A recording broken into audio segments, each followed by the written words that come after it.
അപ്പം നമ്മുടെ മനസ്സുണ്ടായിരിക്കുന്ന കൊച്ചു കൊച്ചു സങ്കല്പധാര നമ്മളും ധനവും തമ്മിലുള്ളതായിട്ടുള്ള ബന്ധത്തെ വളരെ അകലത്തിലേക്കും അത് വളരെ അടുത്തേക്കും കൊണ്ടുവരും.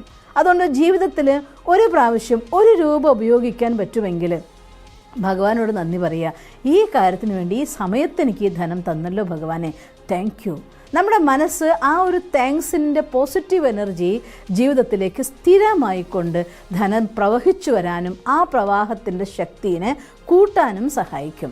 ഇന്ന് നിങ്ങൾക്ക് ഇത്തരത്തിൽ നമ്മുടെ മനസ്സിൻ്റെ പോസിറ്റീവ് എനർജീനെ ഹൈലി പോസിറ്റീവ് ആക്കാൻ വേണ്ടിക്കൊണ്ടുള്ളതായിരിക്കുന്ന ഒരു മന്ത്രം തന്നെയാണ് ഞാൻ തരാൻ ആഗ്രഹിക്കുന്നത്. മന്ത്രം എന്ന് പറയുമ്പോൾ ഞാൻ ഒരു കാര്യം എടുത്തു പറയുകയാണ്. മന്ത്രം എന്നുള്ള വാക്ക് വരുന്നത് തന്നെ മന്ത്രണ എന്ന ശബ്ദത്തിൽ നിന്നാണ് വരുന്നത്. മന്ത്രണ എന്ന് വെച്ചാൽ ആവർത്തിച്ച് ഉച്ചരിക്കാനുള്ളത് എന്ന്. അപ്പോൾ ഒരു കാര്യം ആവർത്തിച്ച് നമ്മൾ പറയുന്ന സമയത്ത് അത് നമ്മുടെ ജീവിതത്തിൻ്റെ ഏറ്റവും വലിയ മന്ത്രമായിട്ട് മാറുന്നു. ഞാൻ കഴിഞ്ഞ പ്രാവശ്യം നിങ്ങൾക്കൊരു മന്ത്രം തന്നിട്ടുണ്ടായിരുന്നു. ഞാൻ മാസ്റ്റർ സർവശക്തിവാനാണ്, ഞാൻ സമ്പന്നനാണ്. ഇത് വളരെ പവർഫുള്ളായൊരു മന്ത്രമാണ്. അത് പ്രാക്ടീസ് ചെയ്തതായിട്ടുള്ള ഒരുപാട് പേര് അവരുടെ ലൈഫിൽ സാമ്പത്തിക പ്രയാസങ്ങൾ രക്ഷപ്പെട്ടതായിട്ട് എൻ്റെ അടുത്ത് ഷെയർ ചെയ്യുന്നുണ്ട്. അതൊക്കെ കേൾക്കുന്ന സമയത്ത് എനിക്ക് വലിയ സന്തോഷം തോന്നുന്നുണ്ട്.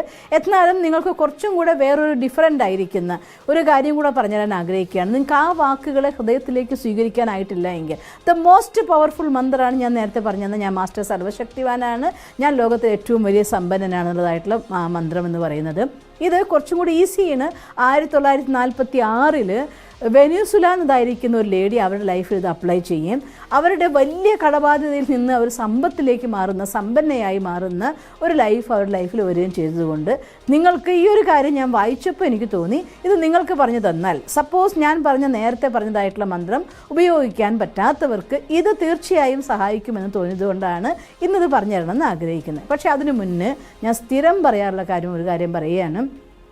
എന്തെങ്കിലും ഒരു കാര്യം നമ്മൾ ചെയ്യുന്ന സമയത്ത് ആ നിമിഷത്തിൽ മാത്രം നമ്മുടെ മനസ്സിനെ പവർഫുള്ളാക്കി ശുദ്ധമാക്കി എല്ലാം ചെയ്തു, ബാക്കി ദിവസത്തിലെ ബാക്കി സമയം മുഴുവൻ ടെൻഷൻ അടിക്കാനും സങ്കടപ്പെടാനും വേണ്ടി മാറ്റിവെക്കുകയാണെങ്കിൽ നിങ്ങൾ പറയുന്ന വാക്കുകൾ വെറും വാക്കുകളായിരിക്കും. പോസിറ്റീവായിരിക്കുന്ന വാക്കാണ്, പക്ഷേ ഇമോഷൻസ് പോസിറ്റീവ് ആക്കാൻ നിങ്ങൾക്ക് സാധ്യമല്ല. അതുകൊണ്ട് ഇമോഷനെ പോസിറ്റീവ് ആക്കണമെന്നുണ്ടെങ്കിൽ ദിവസവും നല്ല കാര്യങ്ങൾ വായിക്കുകയും പഠിക്കുകയും എല്ലാ ദിവസവും മെഡിറ്റേഷൻ ചെയ്യുക എന്നുള്ളതും തൻ്റെ കർമ്മത്തെ ശുദ്ധീകരിക്കുക എന്നുള്ളതും നമ്മളത് അനിവാര്യമായിട്ട് ചെയ്തിരിക്കേണ്ട കാര്യമാണ്.